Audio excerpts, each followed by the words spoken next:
de lo que está pasando en Colombia en relación con las pérdidas para trabajadores y por supuesto empresarios y los ciudadanos, porque más de 400 toneladas de productos se han visto afectadas en el puerto de Buenaventura como resultado de la crisis por la que atraviesa el país.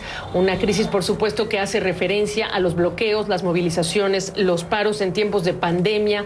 Las actividades en ese puerto se han visto impactadas. Algunas de las compañías navieras más importantes del mundo ya decidieron suspender sus actividades en el puerto, a través del que se mueve casi la mitad del comercio exterior de Colombia.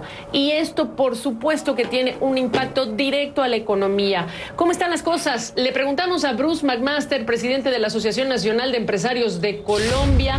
Me da mucho gusto saludarte, Bruce. En estas circunstancias no tanto, pero sí preguntarte, ahí viene, ya está pues advertido que vendrían movilizaciones la próxima semana. ¿Cuál es el saldo para cerrar esta en pérdidas, en productividad, en empleos? Gracias, Gabriela, por la oportunidad de poder hablar contigo y con tus televidentes.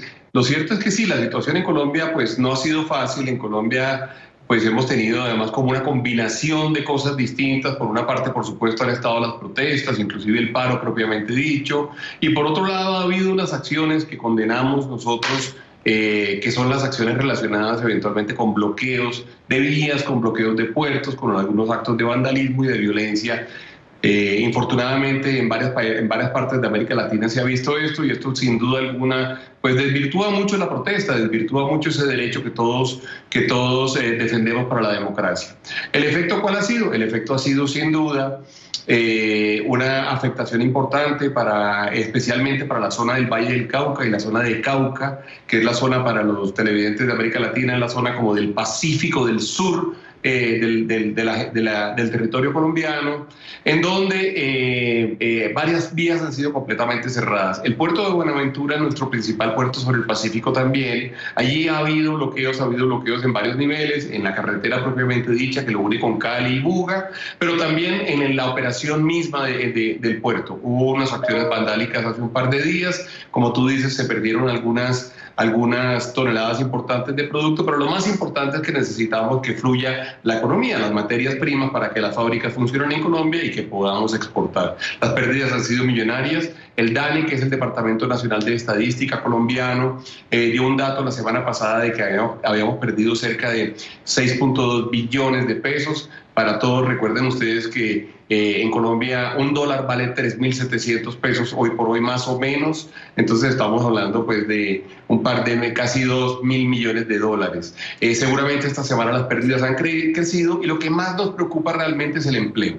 Lo que más nos preocupa es el bienestar de las familias. ¿Cómo hacemos para que todas estas reivindicaciones que están pidiendo la gente que protesta no se nos agraven más, dado que no estamos trabajando a plena capacidad y que estamos eventualmente perdiendo empleo? ¿Qué mensaje le das a la gente que sigue en la calle y cómo regresarlas? ¿Qué parte de este acuerdo crees que ayudaría de manera definitiva a regresar a la gente a sus casas y a las calles, a la tranquilidad, y recuperar la normalidad? Es que la gente en las calles en realidad no le puede motivar a nadie.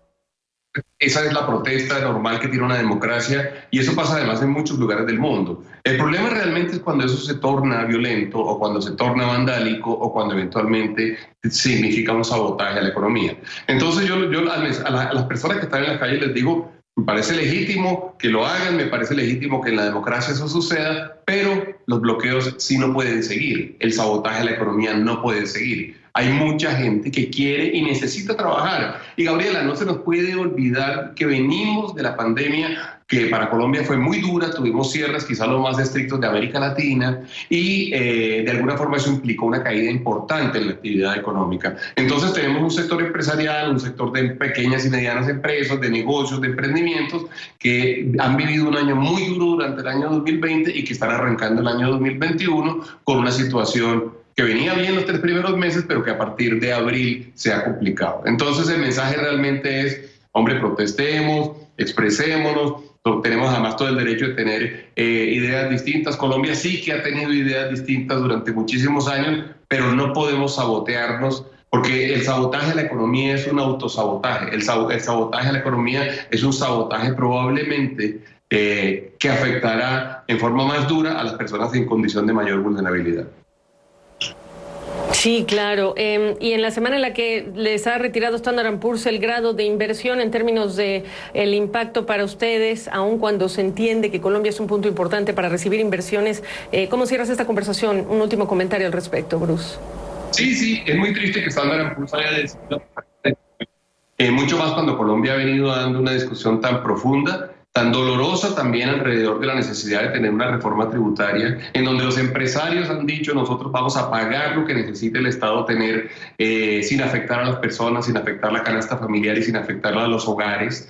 Entonces es un poquito contradictorio, por no decir que triste, que Standard & Poor's haya tomado esa decisión cuando Colombia con sus dolores ha tratado de solventar el hueco fiscal, el déficit fiscal y ha tratado de darle tranquilidad a los mercados internacionales. Realmente yo no compartí esa decisión, me parece sorprendente y me parece, para serte absolutamente franco, muy poco solidaria de parte de las calificadoras de riesgo. Pues ahí está tu veredicto y tu opinión, y te agradezco mucho, Bruce, que nos permitas hacer un balance, pero desde el lado de los empresarios, de lo que ocurre en tu país. Gabriela, gracias por la invitación siempre.